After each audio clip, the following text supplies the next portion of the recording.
There we go. You're listening to NOAA Weather Radio in Parker, Pennsylvania, on a frequency of 162.425 megahertz.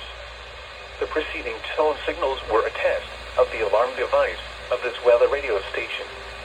During potentially dangerous weather situations, specially built receivers will be automatically activated by these tones to warn of impending hazards. Tests of these receivers are conducted by the National Weather Service between 11 a.m. and 12 noon on each Wednesday.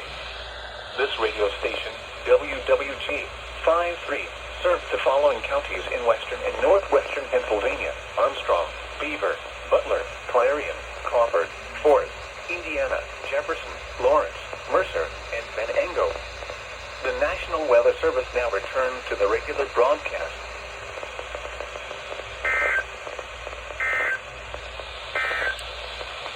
The forecast for West Central Pennsylvania.